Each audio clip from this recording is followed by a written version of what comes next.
हजरत लुकमान एक शख्स के गुलाम थे जो उनको अपने तमाम गुलामों में हकीर तरीन समझता था।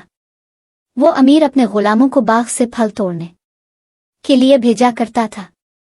लुकमान भी उनके साथ जाया करते थे।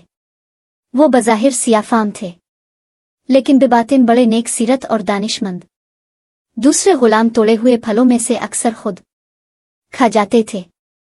एक दफा मालिक को खबर हो गई तो गुलामों ने अपनी गुल्लू खलासी कराने के लिए सारा इल्जाम हजरत लुकमान पर रख दिया और कह दिया कि सब में वे लुकमान चट कर गया है। मालिक बहुत खफा हुआ और हजरत लुकमान पर सख्ती करने लगा।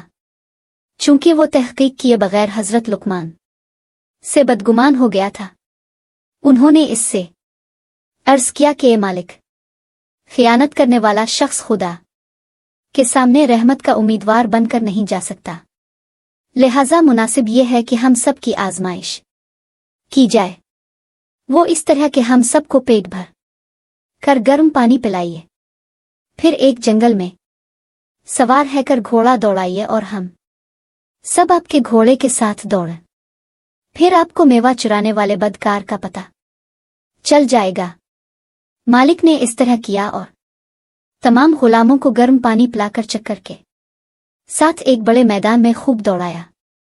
इस भाग दौड़ से गुलामों का जी मालिश करने लगा और वो कह करने लगे और मालिक पर रोशन हो गया कि उन पर तोहमत लगाने वाले खुद चूर थे। लुकमान की हिकमत ऐसा कर सकती है, मख्फी राज को जाहिर कर सकती है, तो अल्लाह ताला की हिकमत खोटे खरे को अलग करने में क्या कुछ कर सकती है।